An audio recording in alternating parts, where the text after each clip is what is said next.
Hi everyone, welcome to DIY Mommy's Minute. Today I want to show you how I'm going to decorate my flocked pencil tree this year, starting from the bottom right to the top. So let's get started. So first I'm going to start with showing you my DIY for a tree collar. I've been loving everybody's posts about the tree collars and their take on it. So I went out to my local Valley Village or thrift store and I purchased this basket, which I was hoping that I could use to create the perfect tree collar for my tree this year. So the first thing I'm going to do is just remove the handle of the basket. It was fairly easy to remove as the wicker is quite brittle, so they kind of just snapped off and then I was left with just the basket. Now depending on the basket that you picked, you can go ahead and paint this as well if you wanted a different color. However, I did like the color of this basket, so I'm going to keep it as is. So the next step is you're going to flip the basket over so you're looking at the bottom and you're going to create a hole in the middle. And you're just going to try and guesstimate where that stem of the tree is going to come up into the middle of the basket. So I went right in the middle and created a hole using some very sharp scissors. And then I just kind of snapped the wood away. Next, you're going to take your basket and you're going to cut a line all the way up the back of it and then right to the hole that you created at the bottom of the basket for the stem of the tree. So you're just going to use your sharp scissors again and you're going to cut right through the wicker all the way to the hole that you created. Once you have your slit in the back, you can then go ahead and apply it onto your tree base. Once I got my basket on, I noticed that the basket wasn't big enough to cover those legs. But don't worry, there's another step to this tree collar. So what we're going to do is add some fabric to the bottom of this basket or this tree collar. So what I'm going to be using is this velvet fabric that I found at Dollarama for $3.50.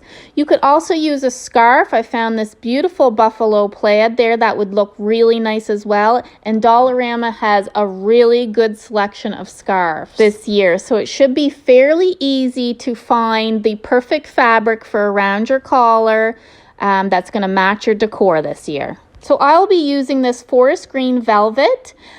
This is the color that I decided to go with my flock tree this year. It goes really well with neutral colors as well. So all you have to do is just kind of tuck it under the basket. Now you can make it permanent by using your hot glue gun, and I'll show you that in just a minute. But if you want to make this super easy, just tuck it under the basket. And that will give you the option to change the fabric next year to match your decor. So if you're using the scarf idea, exact same thing, just tuck it under the basket. Here's what it looks like with the buffalo plaid. And then again, I'm just showing you the forest green velvet that I'll be using. And this velvet also came in a red as well at Dollarama. It was really pretty. So if you want to make the fabric permanent, again, you're just applying some hot glue to the outer edge of the wicker basket on the bottom. And then you're going to apply your fabric all the way around. So now that our tree collar is in place, let's go ahead and apply some ribbon to this tree. So the ribbon I'm using is from Michael's Craft Store. It was $15.99 Canadian for a roll. You'll only need one roll, and make sure it's wired because it makes it really easy to apply. So I'm going with that forest green plaid. I love the color and it's going to look great with the tree collar. So to apply your ribbon, you always want to start at the top. I'm going to put it on a diagonal, and I'm not going to go all the way around the tree. I'm just going to apply it in sections, and this is going to save me in ribbon. So because this tree is artificial, you can just use the branches to wrap around the ribbon and keep it in place. It's very easy. If you're using a real tree, you're going to have to use some type of wire or twist ties.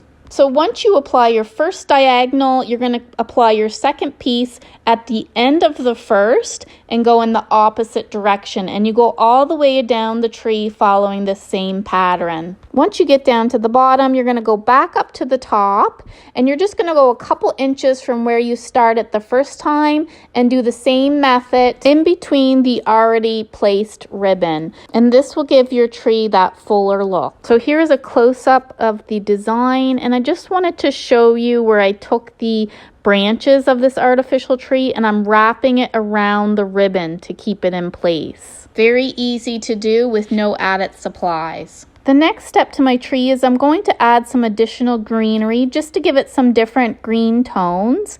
This stem I purchased at Dollarama for $3, and it is called a eucalyptus stem.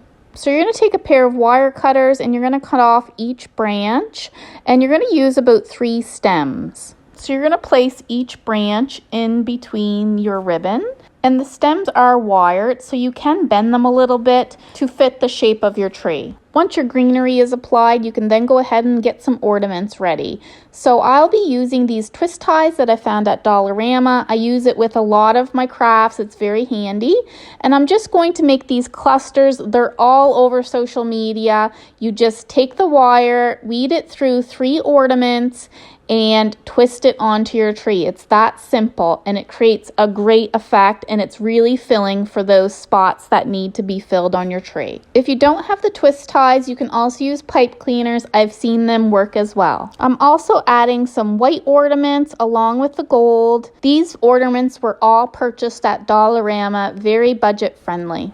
And the last thing is we're going to add a star to the top. I always remove the spring to the bottom. I never find it stays on, and it's so hard to apply with that spring. So I'm just going to use my twist ties by weeding it in the back and then twisting it onto the top branch of the tree. And there you go. We finished our tree from top to bottom. I love the golds and greens this year, you guys, and it looks perfect on this flock tree. I hope this video inspires you all. Don't forget to like this video and subscribe for more DIY fun. Happy holidays, everyone!